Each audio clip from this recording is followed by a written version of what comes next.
नमस्कार, स्वागत है आपका न्यूज 69 में। मैं हूं आपके साथ अंकिता और बढ़ते हैं इस वक्त की बड़ी खबर की ओर। मध्य प्रदेश की राजनीति में सबसे ज्यादा चर्चाओं में रहने वाली इमरती देवी एक बार फिर मुश्किलों में फंस गई हैं।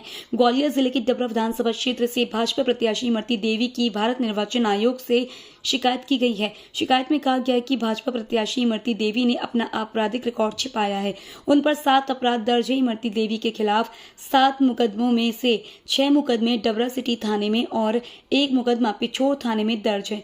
नामांकन निरस्त कर आपराधिक केस दर्ज करने की मांग की गई है। शिकायतकर्ता संकेत साहू ने अपनी शिकायत में कहा है कि इमरती देवी पत्नी पूरन सिंह निवासी चिनोर रोड डबरा ने जानबूझकर आपराधिक प्रकरण एवं तथ्य छिपाकर फॉर्म भरने व सुप्रीम कोर्ट के न्याय दृष्टांतों का उल्लंघन किया है।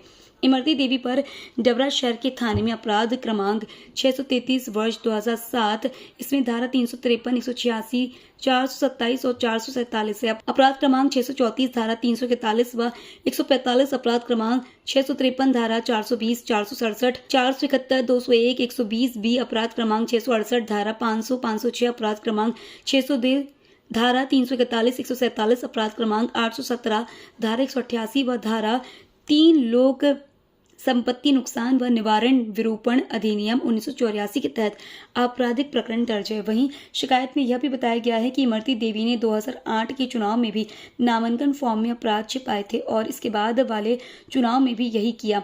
लोक प्रतिनिधित्व अधिनियम की धारा 125A के तहत शपथ पत्र में तथ्य छिपाकर झूठी जानकारी देना अपराध है। इसके साथ ही रिवॉल्वर की कीमत नामांकन पत्र में कम दर्शाने और शैक्षणिक योग्यता की मार्कशीट न उपलब्ध कराने पर भी आपत्ति की गई है। क्या पूरा मामला है? कितने अपराध? निर्वाचन आयोग दिल्ली, भोपाल और माननीय श्री अक्षय कुमार सिंह जी, जिला निर्वाचन अधिकारी जी को एक मामला संज्ञान में लाया गया है, एक आवेदन दिया गया है, जिसमें डबरा विधानसभा 19 से भारतीय जनता पार्टी की प्रत्याशी श्रीमती इमरती देवी के द्वारा है ना, जो 2023 में होने वाले विधानसभा चुनाव है, उसमें अपनी आपराधिक प्रकरणों की जानकारी छुपाई गई है। क्या अपराध थे? क्या अपराध है? कितने हैं? इनके खिलाफ डबरा शहर थाने में 6 मुकदमे कायम हैं और पिछोर थाने में 1 मुकदमा कायम है। सातों के सातों प्रकरण जानबूझकर अपने शपथ पत्र में इमरती देवी जी के द्वारा छुपाए गए और ये पहला मौका नहीं है कि 2023 में ही इन्होंने मतलब अपने प्रकरण छुपाए हैं। इमरती देवी जी के द्वारा पहला चुनाव 2008 में डबरा विधानसभा से ही लड़ा गया था और 2008 के भी शपथ पत्र में, 2013 के शपथ पत्र में, 2018, 2020 और 2023 पाँचवा विधानसभा चुनाव है। इमरती देवी जी के द्वारा सबके सब शपथ पत्रों में विधानसभा चुनाव में अपने आपराधिक प्रकरणों की जानकारी जानबूझकर छुपाई गई है। डबरा विधानसभा के एक केस में तो ये 420 की भी आरोपी हैं और इनके खिलाफ 1 मुकदमा पिछोर थाने में दर्ज है। डबरा थाने में 6 मुकदमे हैं, पिछोर थाने में इनके खिलाफ 1 मुकदमा दर्ज है। अभी आप कलेक्टेड आए हैं, किससे आपत्ति जताइए? क्या है आपत्ति? जो प्रेक्षक महोदय साहब हैं, उनकी नॉलेज में जो मामला लाया है, उनको तथ्य प्रमाण स्वरूप डॉक्यूमेंट भी दिए हैं। जो भी शासन नियमानुसार कार्रवाई करे, जैसे शासन को तत्काल कार्रवाई करनी चाहिए। उनका जो कहना है कि हम कार्रवाई करेंगे। तो क्या लगता है चुनाव लड़ पाएंगे इस बार?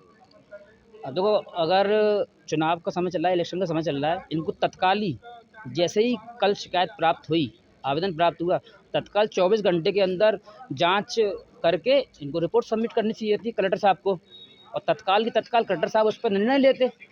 अब अगर जो देरी से निर्णय लेंगे या कार्रवाई नहीं करेंगे तो एक आपराधिक पृष्ठभूमि का जो व्यक्ति है वो एक तरह से विधायक बन जाएगा या नहीं भी बनेगा। जब उसने 5 बार पिछले चुनावों में जानकारी छुपा ली, इस बार वो ऐसी जानकारी छुपा लेगा। हमारा किसी से भी कोई व्यक्तिगत आपको कैसे मालूम पड़ा था? किस तरह से रिपोर्ट निकली? दस्तावेज हमने सूचना के अधिकार के तहत निकलवाए। हमारा किसी व्यक्ति विशेष से कोई वो नहीं है, लेकिन हमारा बस ये है कि राजनीति में जो अपराधीकरण हो रहा है ना, जो वो रुकना चाहिए। कल एक वकील साहब द्वारा एक आपत्ति प्रस्तुत की गई थी एक कैंडिडेट के खिलाफ, जिसमें उनके द्वारा यह बताया गया था कि कुछ शपथ पत्र में कुछ तथ्य छुपाए गए हैं। तो चूँकि शपथ पत्रों की स्क्रूटनी एक दिन पूर्व ही हो चुकी थी, परसों ही हो गई थी और शपथ पत्र विधिमान होने से स्वीकृत किए जा चुके थे, इसलिए वर्तमान में किसी भी आपत्ति पर विचार नहीं किया जाता है। सर, उन पे 5 से 7 मामले दर्ज बताए जा रहे हैं, क्या कार्रवाई की? मेरी जानकारी में नहीं है। ये निर्वाचन का विषय भी नहीं है। निर्वाचन का विषय रहता है कि शपथ पत्र पूर्ण होना चाहिए, और पूर्ण शपथ पत्र पर उस समय संवीक्षा के समय कोई आपत्ति प्रस्तुत करता है तो उस आपत्ति पर संज्ञान लेके जो भी नियमानुसार कार्रवाई है वो की जाती है। इस खबर पर आपकी क्या है राय, हमें कमेंट सेक्शन में जरूर बताएं। तब तक के लिए धन्यवाद।